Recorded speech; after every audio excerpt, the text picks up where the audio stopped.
भास्करमार्ताण्ड चण्डरश्मि दिवाकरः आयुरारोग्यैश्वर्य प्रसीद भगवान् मुने ॐ आं ह्रीं ग्रहादिराजाय आदित्याय स्वाहा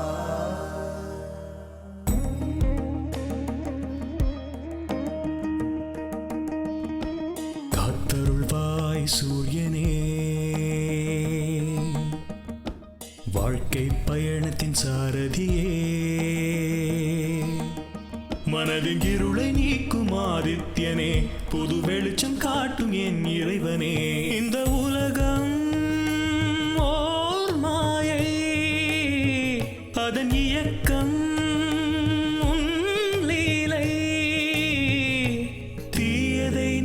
தீயவர் நீங்கி துன்பங்கள் தீர்ப்பனியே நல்வழியை காட்டி தர்மத்தை காத்து அருள் புரிய வேண்டும் நீயே சூரிய வம்சமே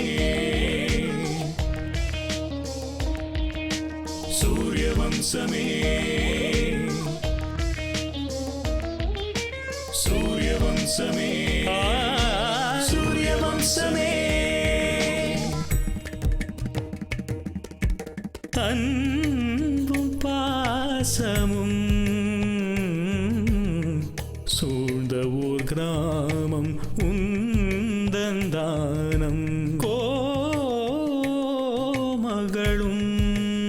அருளும் திருமகள் துணையும் குறையின்றி கிடைக்கும் கடவுளே கட்டிய கோவில் இங்குதான் இல்லமா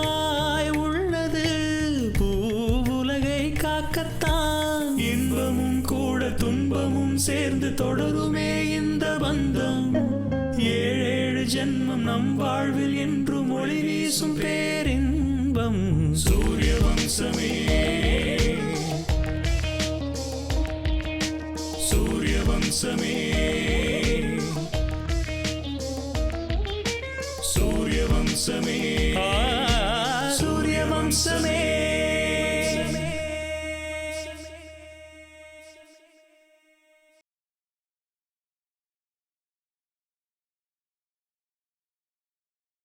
நீங்க நம்பினாலும் நம்பலனாலும் நான் சொல்றது உண்மைதாங்க.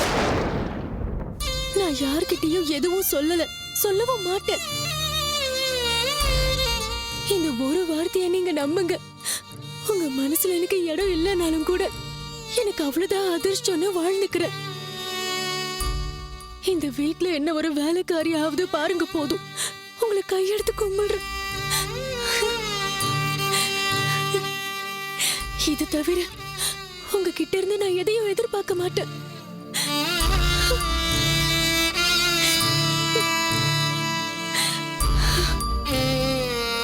இங்க பாரு, உனக்கு எது தேவையா இருந்தாலும் அதை என்கிட்ட நேரடியா கேளு. அதை விட்டுட்டு இப்படி பின்னாடி இருந்து முதுகுல குத்த ட்ரை பண்ண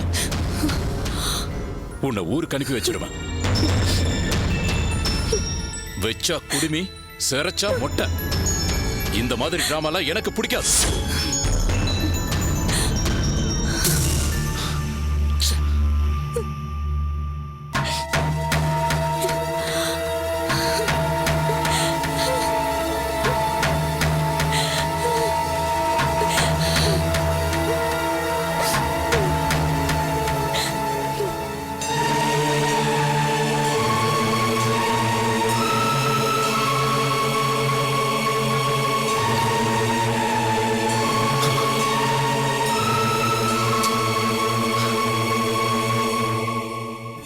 ஐயா, நீங்க பேசினதெல்லாம் கேட்டுட்டேன். உண்மையை சொல்லணும்னா துளசி அம்மா மேல எந்த தப்பும் இல்ல. எல்லாம் அந்த சித்திரவாளதான்.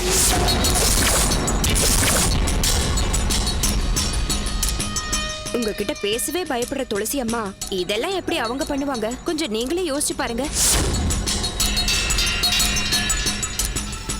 இதெல்லாம் சித்ராவோட பழகுனதுனால தான் தெரிய வந்திருக்கும் ஐயா.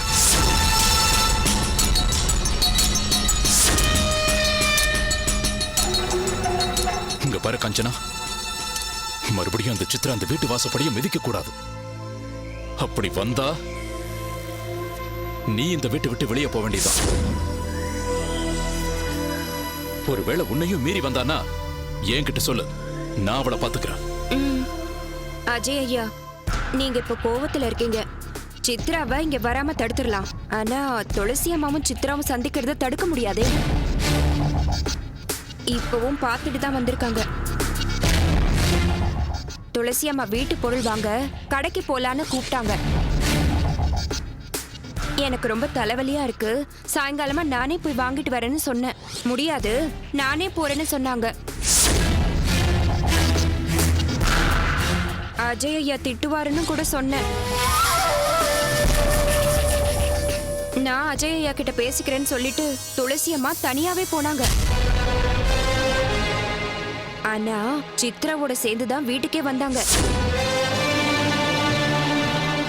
அதாவது இது மூலமா ஒரு விஷயம் புரிஞ்சுதுங்கய்யா.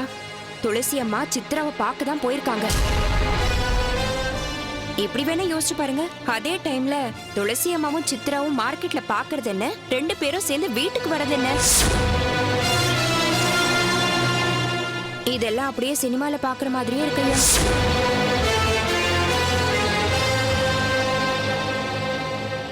நான் கேட்கலாம் பார்க்கலாம் ஐயா, என்னால ஒண்ணுமே பண்ண முடியாது இல்லையா. என்ன இருந்தாலும் நான் இந்த வீட்டு வேலைக்காரி, நான் இதுல எல்லாம் தலையிடக்கூடாது.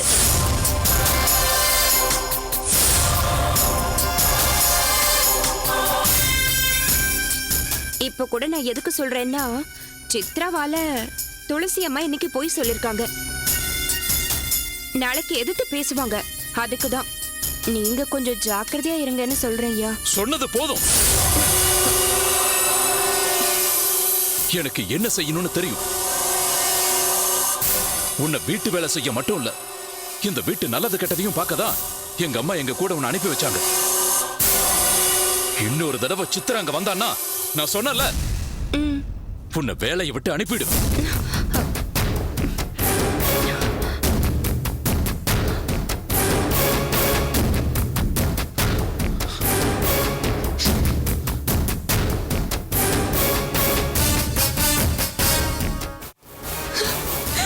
ஏய் எந்திரி. நீ கடைக்கு போனியா? ஆமாங்க, போனேன். வீட்டுக்கு தேவையான பொருள் எல்லாம் வாங்கிட்டு வர போனேன்.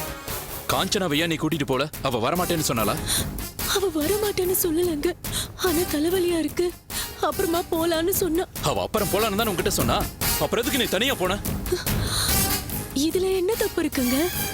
வழியை தெரிஞ்சுக்கிட்டு நானே போனேன். நீ போனது சித்ராவை பார்க்க தானே? சித்ராவை பாக்குறதுக்கா? நான் போன இடத்துல அவங்க தான் என்ன பார்த்தாங்க. நீ சொன்னது சரிதான். நீ இருந்த இடத்துக்கு அந்த சித்ராவை வர சொல்லி இருக்க, அப்படித்தானே? என்னங்க நீங்க இப்படி எல்லாம் பேசுறீங்க? எனக்கு எல்லாம் தெரியும் துளசி. நீ போனது கடைக்கு இல்ல, அந்த சித்ராவை பார்க்கதான். அப்படிதானே? எதுக்காக நீ சித்ராவை பார்க்கணும்னு நினைச்ச? என்ன நடக்குதுங்க சொல்ல.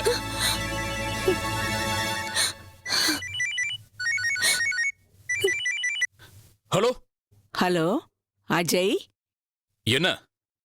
ஏன்டா இவ்ளோ கோவமா இருக்க? என்னாச்சு? இன்னும் எதுவும் ஆகல, அதையெல்லாம் விடுமா. இந்த நேரத்தில் நீ எதுக்கு ஃபோன் பண்ண?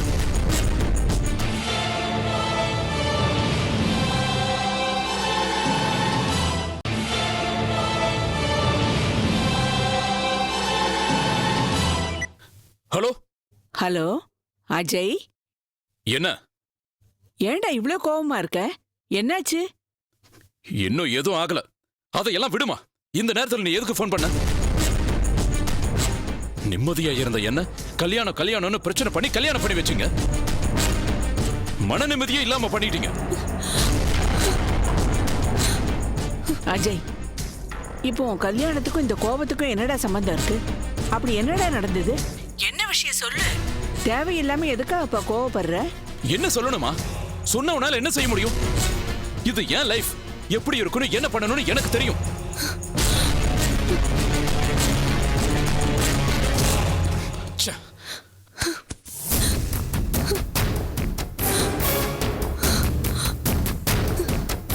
Hello hello hello Ajay, Ajay பேசு. பேசுடா.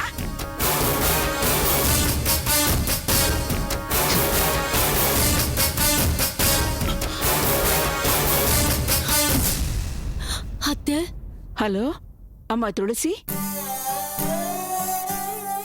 என்னாச்சுமா? எதுக்கு அவன் அவ்வளவு கோவமா இருக்கான்? ஏன் அப்படி பேசுறான்? சொல்லுமா, ஏதாவது பிரச்சனையா? அம்மா துளசி, என்னம்மா, ஏமா அமைதியா இருக்க? ஏதாவது பிரச்சனையாமா? இப்படி அமைதியா இருந்தா என்னமா அர்த்தம்? அதெல்லாம் ஒண்ணும் இல்ல அத்தை. நாங்க 2 பேரும் நல்லா தான் இருக்கோம்.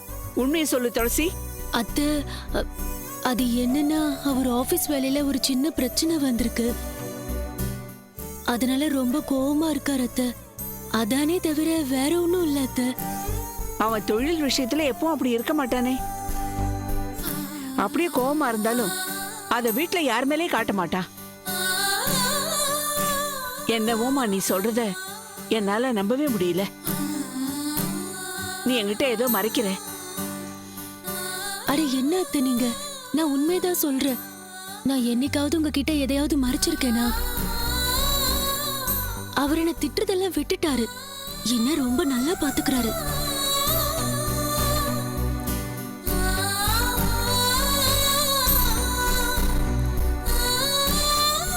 இப்ப கூட அவர் வீட்டுக்கு தேவையான எல்லா பொருட்களையும் வாங்கிட்டு வந்திருக்காரு.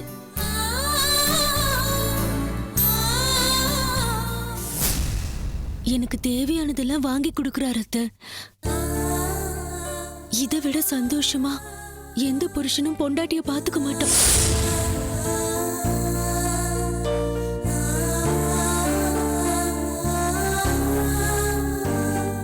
சரி, நீ சொல்றத நான் நம்புறேன்.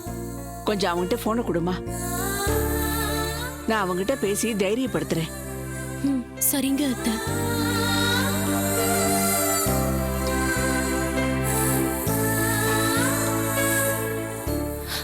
என்னங்க? என்ன இங்க எதுக்கு வந்த? அத்தை இன்னும் லைன்ல தான் இருக்காங்க. நான் போய் சொல்லி அவங்கள சமாளிச்சிருக்கேன். நமக்கு நடுவுல இருக்கிற பிரச்சனைகள் அவங்களுக்கு தெரிஞ்சா ரொம்ப கஷ்டப்படுவாங்க. நமக்குள்ள நாம எப்படி இருந்தாலும் பரவாயில்ல, ஊர்ல இருக்கிற அத்தையாவது நாம இங்க நல்லா இருக்கிறது நினைச்சு அவங்க சந்தோஷமா இருக்கட்டுமே. தயவு செஞ்சு அத்தையோட நீங்க கொஞ்சம் அன்பா பேசுங்களேன். நீங்க கோவமா பேசுனீங்கன்னு அத்தை ரொம்ப கவலையா இருக்காங்க. தயவு செஞ்சு நான் சொல்றது கொஞ்சம் கேளுங்க.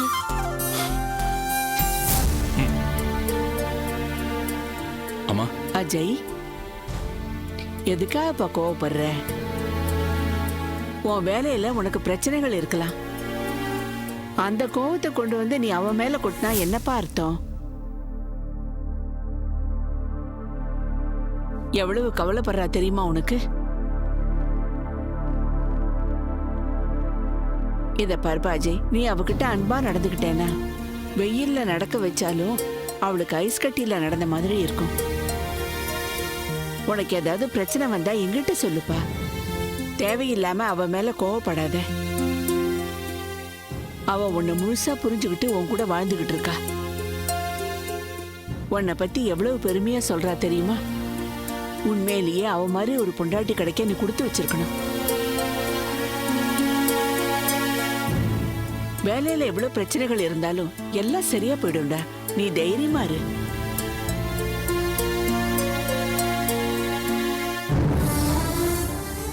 சரிங்கம்மா, போனை வச்சிடறேன். சரிப்பா அஜய்.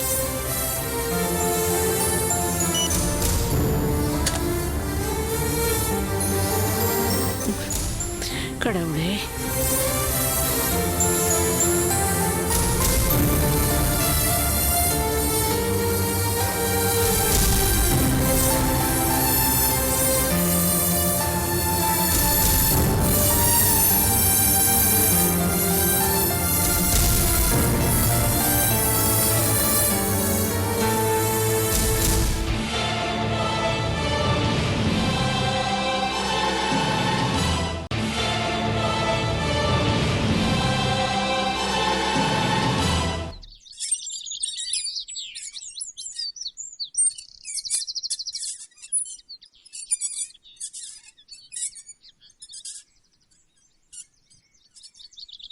இப்ப என்ன சொல்ல வர ஸ்னேகா? நான் எவ்வளவு சொன்னாலும் அம்மா கேட்க மாட்டேங்கிறாங்க அஜய். முடிவா என்னதான் சொல்றாங்க? என்ன சொல்ல போறாங்க? மத்தவங்க மாதிரி தான் எங்க அம்மாவும் பேசுறாங்க அஜய். நடந்ததெல்லாம் ஊர் நன்மைக்காக தானே சொன்னாலும் அவங்க கேட்கவே மாட்டேங்கிறாங்க. அக்னி சாட்சியா துளசி கழுத்துல நீ தாலி கட்டினதுனால நான் என்ன சொன்னாலும் துளசி தான் உன்னோட பொண்டாட்டி, இனிமே துளசி தான் அஜய்க்கு எல்லாமேன்னு சொல்றாங்க. ஒருவேளை அவங்க சொல்றத கேட்காம நான் உன்னை கல்யாணம் பண்ணிக்கிட்டா துளசிக்கும் உங்க குடும்பத்துக்கும் நான் துரோகம் செய்யற மாதிரி ஆயிடும்னு சொல்றாங்க. அப்படி வாழறதை விட சாகிறது எவ்வளவோ மேல்னு சொல்றாங்க. அம்மா சொல்றதெல்லாம் கேட்கும்போது அவங்க சொல்றது சரின்னு தான் தோணுது அஜய். அம்மாவுக்கு தெரியாம நம்ம கல்யாணம் பண்ணிக்கிட்டோம்னா அம்மா ஏதாவது பண்ணிக்குவாங்களோன்னு எனக்கு பயமா இருக்கு அஜய்.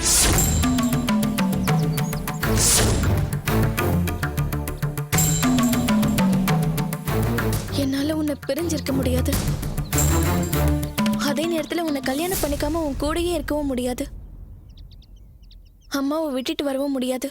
எனக்கு இப்ப என்ன செய்யறதுனே தெரியல அஜய்.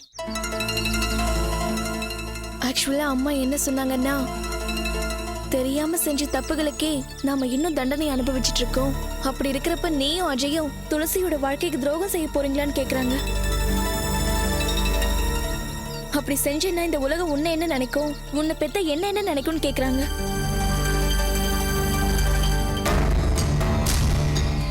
நீங்க செய்ய போற இந்த பாவத்துக்கு பிராயச்சித்தமே இல்லைன்னு சொல்றாங்க. அம்மா சொல்ற வார்த்தையெல்லாம் கேட்கும்போது நான் உன்னை காதலிச்சதே மிகப்பெரிய தப்புன்னு தோணுது. ஒரு தடவை தாலி கட்டினதுக்கு அப்புறம் வாழ்க்கை இந்த அளவுக்கு மாறி போயிடுமா ஜெய்?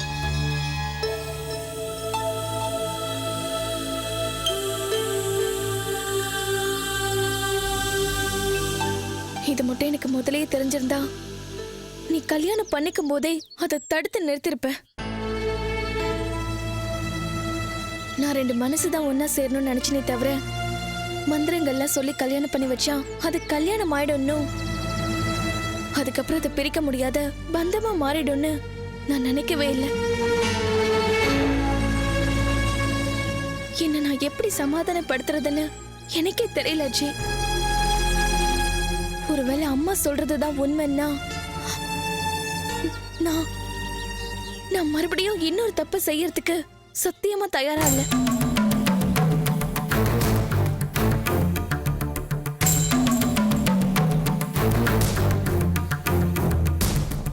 இனிமே என் மனசுக்கு சரியான பதில் கிடைக்கிற வரைக்கும் நான் இதுல ஒரு அடி கூட எடுத்து வைக்க விரும்பல. அப்படியே பண்ணும் ஸ்னேகா. Very good. நீ கரெக்டா தான் யோசிக்கிற. ஆனா இந்த யோசனை அன்னைக்கு ஏன் வரல? நானே உன்னை தேடி வந்து கல்யாணம் பண்ணிக்கலாம் வான்னு கூப்பிட்டப்போ நீ ஏன் ஒரு அடி கூட எடுத்து வைக்கல? என் கூட வர முடியாம ஏன் நின்ன?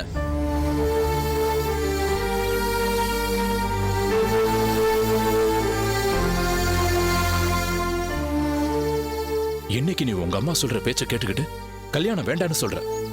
அப்போ நான் உனக்காக என் குடும்பத்தை, என் ஊரை, எல்லாரையும் விட்டுட்டு வந்திருக்கேன். அப்ப நான் என்ன யோசிக்கிறது ஸ்னேகா? நான் என்னதான் முடிவெடுக்கிறது?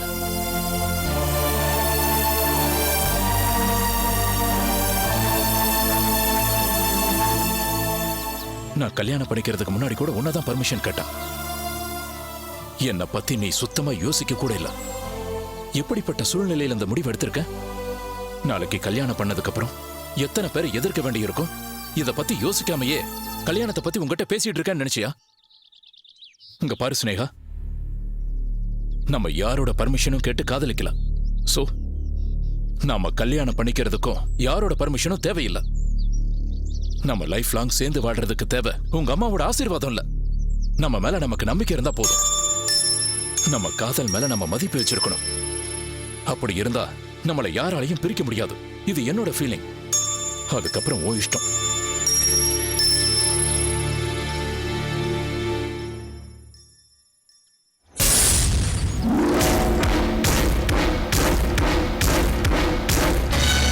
வணக்கம் சார்.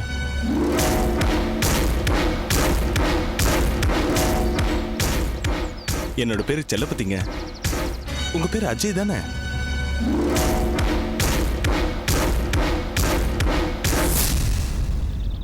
ராமாபுரம் நரசிம்ம ஐயாவோட பையன் தானே? ஆமா, நீங்க? உங்களை நான் இன்னைக்கு சந்திச்சது என்னோட அதிர்ஷ்டங்க. வச்ச பேரை தவிர பெருசா சொல்லிக்க எனக்கு எதுவும் இல்லை சார். உங்களை ஒரு உதவி கேட்டு வந்திருக்கேங்க.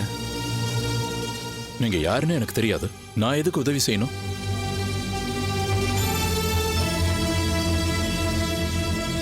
நானு உங்க வீட்டுல வேலை செய்யற காஞ்சனாவோட புருஷன்.